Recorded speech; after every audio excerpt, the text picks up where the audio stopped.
এরপর যে খবরে নজর রাখবো, কলকাতা বিমানবন্দর থেকে উধাও বানর। সন্দেহ হওয়াতে ব্যক্তির ব্যাগ তল্লাশি করে শুল্ক দফতর, সেই মুহূর্তেই পালিয়ে যায় একটি বানর। 60 ঘন্টা ধরে তল্লাশি অভিযান চালিয়েও খোঁজ পাওয়া যায়নি। এই ঘটনাই ঘটেছে যেখানে কলকাতা বিমানবন্দর থেকে উধাও হয়ে গেল বানর। সন্দেহ হওয়াতে ব্যক্তির ব্যাগ তল্লাশি করে শুল্ক দফতর, আর সেই মুহূর্তেই পালিয়ে যায় একটি বানর। কলকাতা বিমানবন্দরে এই ঘটনা ঘটেছে। কলকাতা বিমানবন্দর থেকে উধাও বানর। সন্দেহ হওয়াতে ব্যক্তির ব্যাগ তল্লাশি করে শুল্ক দফতর, আর সেই মুহূর্তেই পালিয়ে যায় একটি বানর। 60 ঘন্টা ধরে তল্লাশি অভিযান চালিয়েও খোঁজ মেলেনি ওই বানরের।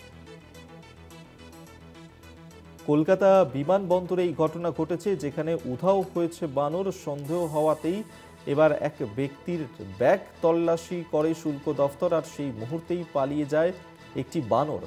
60 ঘন্টা ধরে তল্লাশি অভিযান চালানো হয়েছে, কিন্তু খোঁজ পাওয়া যায়নি ওই বানরের। শাকিল মুস্তাক আমাদের সঙ্গে টেলিফোনে রয়েছেন। প্রতিনিধি শাকিল, কেন ওই ব্যক্তির ব্যাগে তিনি এই বানর নিয়ে যাচ্ছিলেন এবং ঠিক কি ঘটনা ঘটেছিল সেই সময়?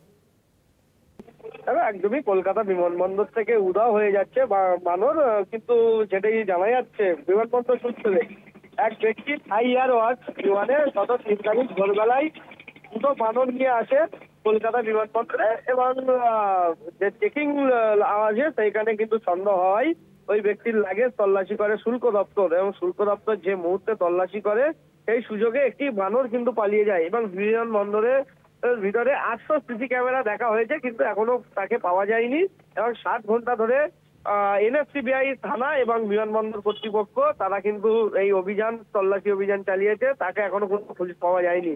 যেটি মনে করা হচ্ছে এয়ারপোর্ট সূত্রে, এয়ারপোর্টের কর্তৃপক্ষ যেটি মনে করছে এয়ারপোর্টের ভিতরে কোনো ঝোপের মধ্যে জঙ্গলে ঢুকে গিয়েছে এই বানরটি। তার খোঁজে এখনো পর্যন্ত তল্লাশি চালাচ্ছে, এবং সে যদি কিছু খেয়ে না থাকে তাকে কিন্তু না খাওয়া অবস্থায় সে মারা যেতে পারে, এমনটাও কিন্তু মনে করা হচ্ছে। এখনো পর্যন্ত তল্লাশি চালানো হচ্ছে এয়ারপোর্ট কর্তৃপক্ষ।